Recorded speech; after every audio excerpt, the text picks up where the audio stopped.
Ole Miss is going to be just fine in the college football playoff without Lane Kiffin.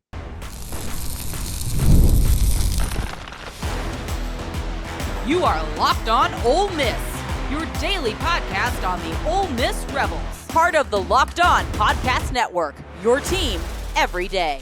Welcome to the Locked On Ole Miss podcast, the most watched Ole Miss podcast out there. I'm your host, Stephen Willis, a 10-year veteran member of the national media with Yahoo Sports and a former Ole Miss staff member as well. We are part of the Locked On Podcast Network, now the number one sports podcast network in America.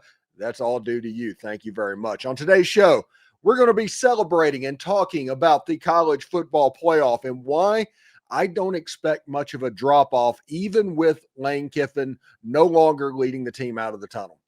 This group has earned its place, and their identity goes far deeper than any one person. Next, we're going to take a look at some potential Power Four matchups that could be coming to Vaught Hemingway Stadium in a couple of weeks, games that could shape the future of postseason football in Oxford, Mississippi. And finally, we're going to dive into what this upcoming matchup truly means. Make no mistake, this is shaping up to be the biggest sporting event ever in the history of the state of Mississippi. Today, we're celebrating a fantastic team stepping out of the fog that has hovered over that program for weeks, because now it's all about the Rebels and the moment they have created. All of this and more on today's Locked On Ole Miss podcast. Remember, we're free and available on all the podcast apps and on YouTube. And a special hello to the insiders and everydayers who make the show what it is. Your team every day. Today's episode is brought to you by FanDuel. If you want to be right in the middle of the action this season, visit FanDuel.com and place your NFL live bets all season long. I wanted to do a celebratory podcast today because that's the reason it's titled on the thumbnail, Why Ole Miss Wins, the thing that we normally do during the season. Because I think that generally Ole Miss is going to win this weekend greater than any game that they've ever had in the history of the program. When Ole Miss is announced as a playoff host, not just making the playoffs, a playoff host, it will be an absolute seminal moment that you can point back to and say, hey, that's where we turned the last corner. And I understand the shroud that is over everybody right now because of the last 4 weeks and the way that he who should not be named left Ole Miss. But everybody needs to take solace in the fact that this Ole Miss football team is going to be okay, even offensively, without Lane Kiffin calling his 3 or 4 shot plays a game. The truth is about this offense, and nobody wants to say this because there's a narrative that has been built up probably intentionally by one person, that everything good is because of Lane Kiffin and everything bad is because of Charlie Weiss. And Charlie Weiss's job in a lot of this is to take those arrows. That is one of his jobs. But the reality is, this Ole Miss offense, when it works at tempo, when it's truly going fast, is 100% Charlie Weiss Jr. He's calling every single one of the plays. The only time that Lane Kiffin really gets involved is on those shot plays, those throw the clipboard type plays, where he in real time notices something in the defense and makes a quick change. Now, don't get me wrong. That's a really cool option to have. But we're talking about 90% of the offense being called by Charlie Weiss Jr., and that can't be discounted. So when you have the coordinator on the offense that is called 90% of the plays that were run this season, the coordinator on defense that called 100% of the plays on defense, and the players are playing for somebody they truly love and respect in Pete Golding handling those shots, I do not think there's going to be a drop-off at all. I'm not going to be one of those people that says Ole Miss is going to be better without Lane Kiffin. I'm not going to say that. But I am going to say there's not going to be much of a drop-off because, as Nick Saban famously said, it's about the Jimmies and the Joes, not the X's and the O's. And this football team is one of the better rosters that Ole Miss has ever assembled. Now, last year was more talented. This year is a better football team. Those guys are likely going to be intact going into the college football playoff, despite what we pointed out earlier on in a video about Lane Kiffin trying to sabotage Ole Miss's roster. The transfer portal opens up in about a day for Ole Miss. So that is something we have to monitor with what's going on. But I don't anticipate anything crazy happening because these guys have gone through the battles all season long, and they're going to go through them again. So it's really interesting. This Ole Miss football team is going to be just fine without Lane Kiffin, because the reality of it is Lane Kiffin only called about 3 or 4 plays in a game, or maybe if they slowed it down a little bit further, he could get a couple more calls in. But when they went at tempo, which they often did, it was Charlie Weiss Jr. It was all Charlie Weiss Jr. because they were going too fast for it to be otherwise. Now, this playoff game is interesting for what should happen. Right now, Ole Miss is the number 6 seed in college football at the moment. They're scheduled to play a conference champ. Now, we're going to go over some potentials of what's going on in the Power 4 realm. We're also going to mention 2 G5s that it could possibly be. And we're going to try and look around and figure stuff out. Right now, with the assumption that Virginia would win the ACC, Ole Miss would play Virginia. That is probably the most likely outcome of all of this, is Virginia wins the ACC and gets in over the Sun Belt champions. So they're going to make the playoff and ahead of the G5 champions. So that make them the 11 seed. Now, the wild cards, we're going to talk about a whole bunch of different scenarios that could affect things. They're not going to affect Ole Miss more than a spot one direction or another. Even if absolute chaos happened this weekend, I don't know that there is a way that Ole Miss gets to a 4 position where they get the bye. So Ole Miss is likely going to be playing a college football playoff home game on December 19th or 20th, the way it looks right now. Now, if you look at the rankings of what's going on, like Georgia is likely going to move into the 2 after Indiana or Ohio State loses. So whoever wins that game will be the 1. Georgia will be the 2. So instead of the 3, you're going to move it up just a little bit. That might be the loser of the Big Ten game. That could also be Texas Tech. But if Texas Tech loses to BYU, Texas Tech potentially falls below Ole Miss and Oklahoma. Like, Texas Tech is almost bye week possible or traveling on the road possible. And they're not a team that anybody's really enthused about having to play right now either. So that is something to pay attention to. If BYU wins the game, if they beat Texas Tech, we just talked about the Texas Tech scenario falling. We're going to break all that down. BYU could move up to as a champion and take a spot for that was otherwise reserved for Notre Dame or Alabama. Alabama is not completely safe right now, and chaos could absolutely knock those guys out. But the question's going to become, who is on the schedule for Ole Miss to play? There's some really fun matchups that are out there, and honestly, I would love to see Notre Dame come to Oxford, Mississippi. I would love to see that. Virginia, BYU, all of those guys, even if Miami made it. Think about the U coming to Oxford, Mississippi, how awesome that would be. I think that's really interesting. And Pete Golding's coaching his first game in the playoff, which is a record that is likely never going to be broken. Pete Golding can always say that his debut happened in the playoff, and that is a unique scenario. So what are some of the matchups that Ole Miss could get, and should we be rooting for a G5? I mean, we're celebrating. This is playoff discussion. We talk all about all those scenarios coming up next. NFL Sundays move fast. One big play and suddenly everything feels different. That's what makes live betting with FanDuel so exciting. You're not just watching the game, you're reacting to it in real time. With FanDuel, you can place every bet as the action unfolds. Every drive, every momentum swing, every highlight moment. Live betting is best when your game starts to shift. The receiver that gets hot, a defense that tightens up, the momentum flip after a turnover or a stop fourth down play. FanDuel lets you jump into the moment. Live spreads and money lines adjust instantly, and player props update as guys heat up. You can bet the next touchdown scores, drive results, and totals. The more it keeps you locked into every snap, every drive, and every possibility. So if you want to be right in the middle of the action this season, visit FanDuel.com and place your NFL live bets all season long. FanDuel, the game moves fast, so can you.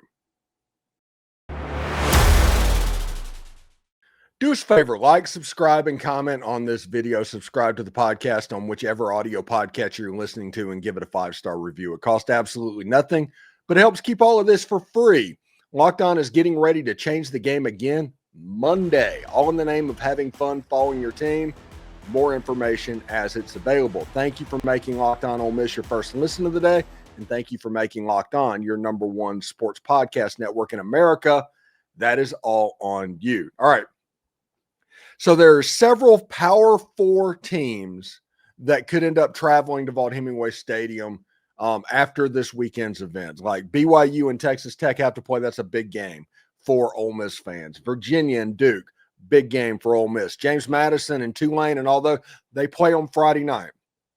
So you can watch all of those matchups and help out. Now, Miami is kind of on the outside looking in, but a lot of conspiracy theorists think they could get in the end, and these results are going to basically move up and down teams that are on the bubble. There's a chance that if Georgia boat races Alabama doesn't make the field as the 5th Ole Miss college football playoff team from the Southeastern Conference. It's one of those situations why you were able to exhale on Tuesday night whenever you saw that Ole Miss got the number 6 ranking, because there's really no way that shenanigans could move you out. And that's a good feeling. Now, I expect Ole Miss to be somewhere in the neighborhood of either 5, 6, or 7. Now, you would want the 5 or the 6 because of who you play in the first round at home, because the 7, that's where it starts to get tricky as far as really good teams in the bracket. So we'll see exactly how that looks. Now, the first game on the list that I'm going to talk about, we're going to talk about the BYU Cougars. BYU right now is currently on the outside looking in, but BYU is a team that legitimately could play themselves in with a win over the Texas Tech Raiders in the Big 12 championship. That is 11 o'clock Central Time on Saturday. Their only loss this year is on the road at Texas Tech. Now, granted, Texas Tech drubbed them pretty good, but that was their only loss of the season. They're an 11-1 team. They're a really good football team. They just couldn't quite get over in that game. Connie Satake, Penn State tried to poach Satake. Satake was like, no, we're going to stay exactly where we are with the help of the crumble cookie guy. Penn State's still looking for a coach, even though it feels like they came open 10 years ago with as long and as much stuff as happened. They have a true freshman quarterback that wears number 47. His name is Bear Brockmeyer. He's a really good player. And if BYU wins the Big 12, chaos in the whole college football playoff rankings could be released on everybody. Like I said, it probably won't affect Ole Miss, but BYU is the key to basic chaos, if you want to look at that. Now, Notre Dame is another team. They're 10-2. They lost the first 2 games of the season at Miami and at home against Texas A&M. 2 pretty good losses, but they haven't beaten anyone. They should not be in the field right now. Miami should be in the field right now. Miami's getting punished because of who they lost to, not who Notre Dame lost to. Miami's not getting any credit for who they've beaten, but if you look at the other side of the coin, it's just a weird thing. Marcus Freeman is the head coach of Notre Dame. He had a similar rise to Pete Golding, by the way, after Brian Kelly went to LSU and got an astronomical contract. Notre Dame basically doubled the salary of everybody to get them to stay, and also hired Marcus Freeman immediately, and they've been in a national championship game last year. They had an interesting rise, but it is a similar rise for Marcus Freeman right now to what Pete Golding is going through.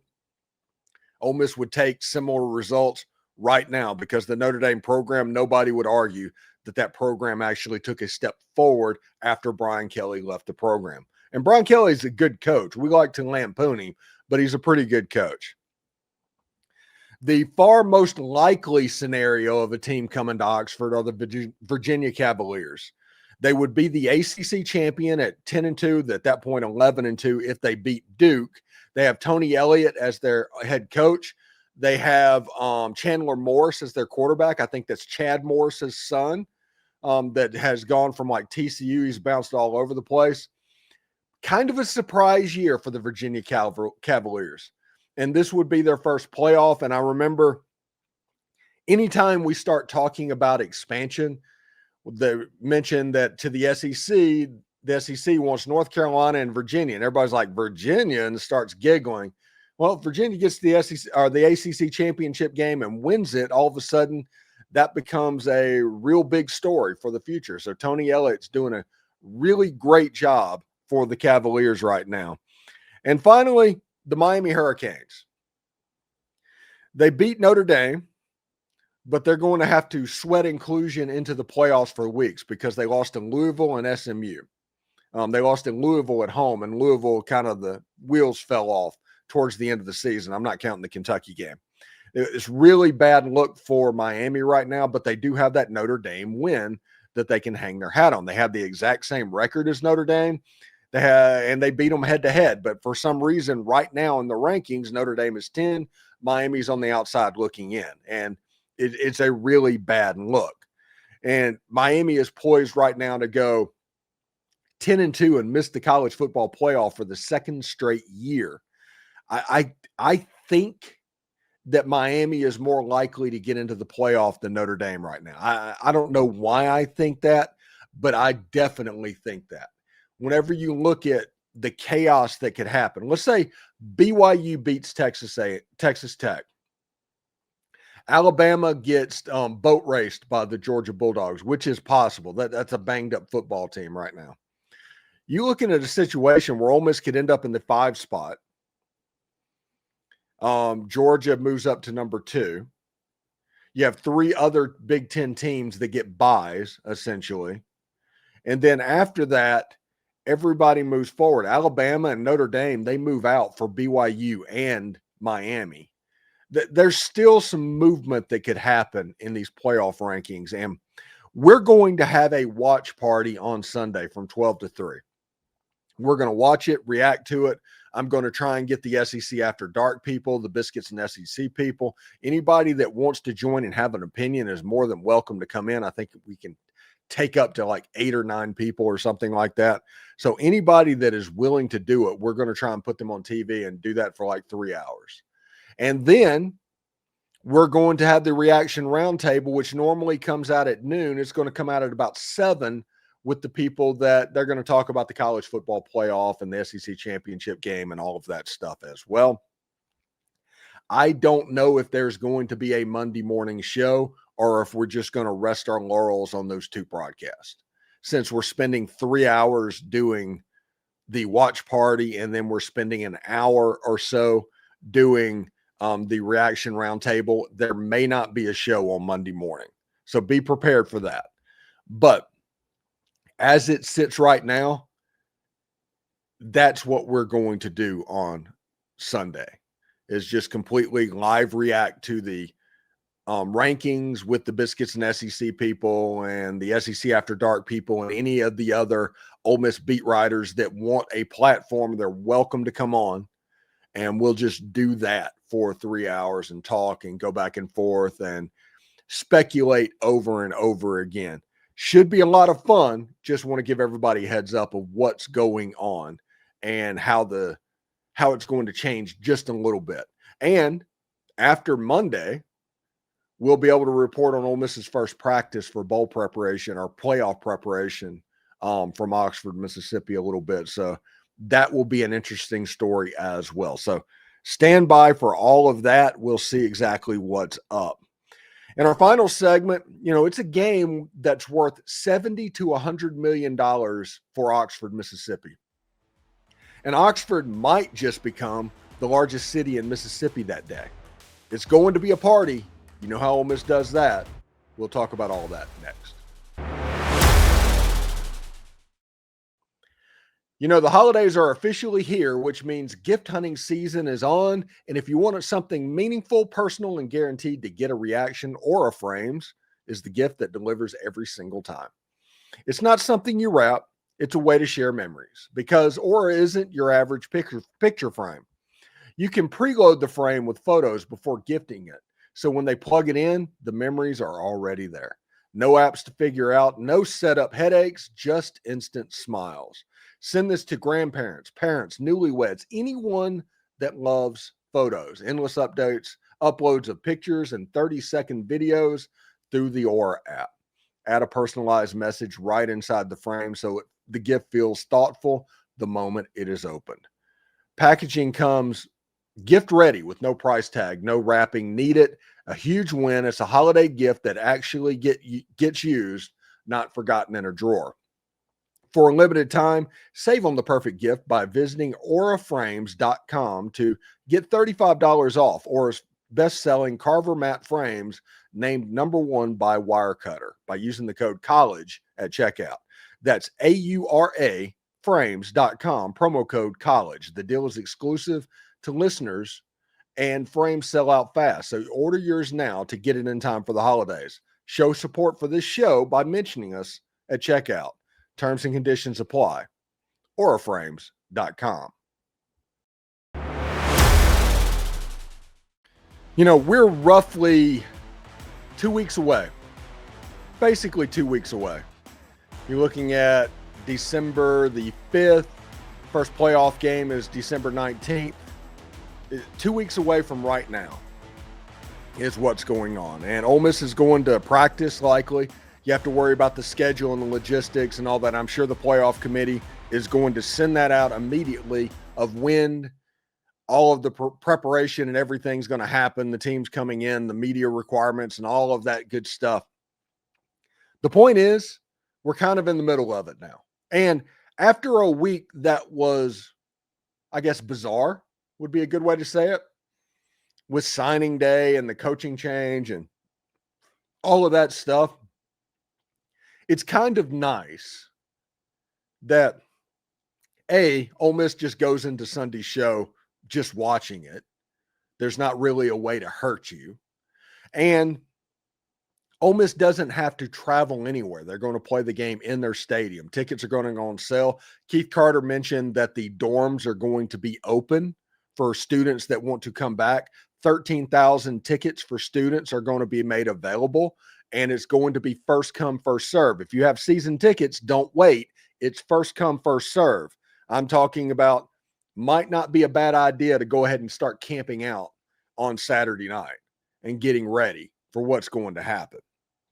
So all of this is going on.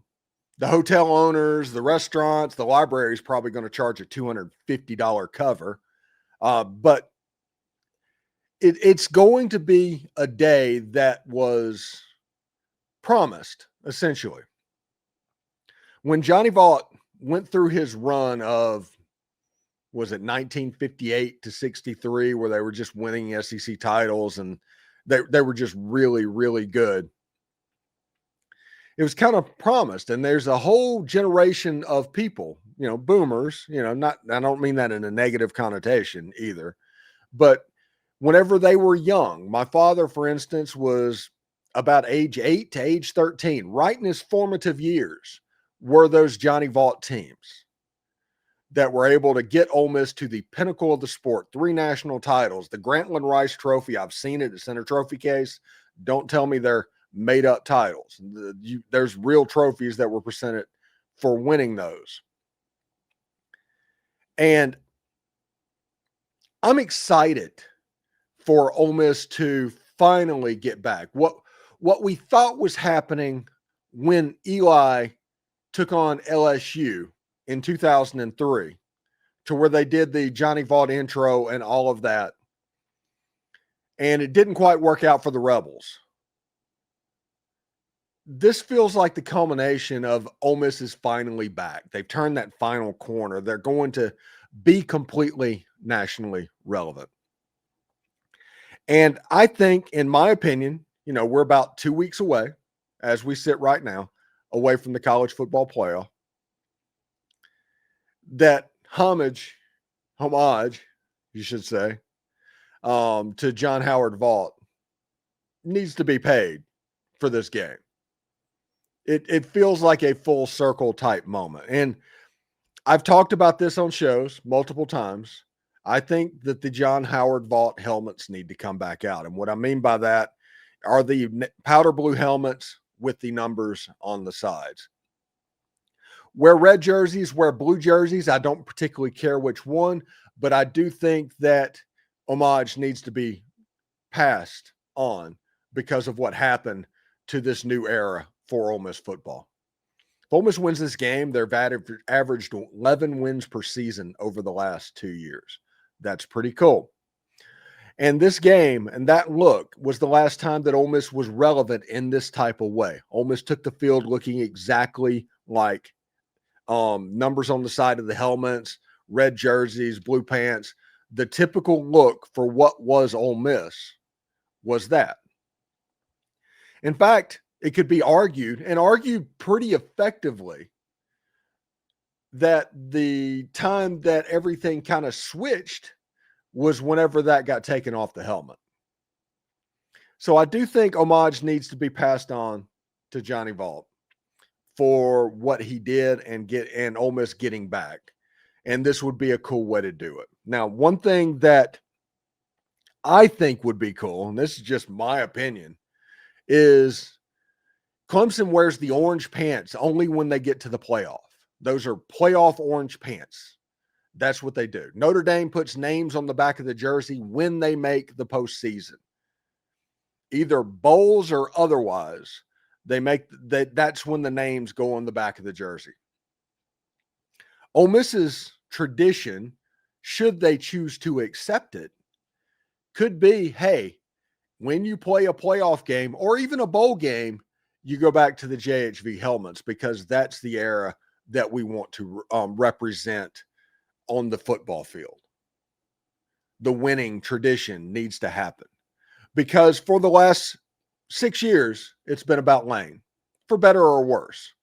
This is a way that you can make it about Ole Miss again and kind of take back the history that they have inside the program. So anyway, thanks again for making the Locked On Ole Miss podcast your go-to source for Ole Miss sports. We pride ourselves on offering the most comprehensive perspectives, which is why we're the front door of Ole Miss. Don't forget to subscribe, like, and comment. It helps the show, and it's absolutely free. Your support means the world to us. Thank you for making it your first listen of the day. For your second listen, check out Locked On SEC. Chris Gordy breaks down the best conference in college sports, from the rivalries to the championship and every game in between.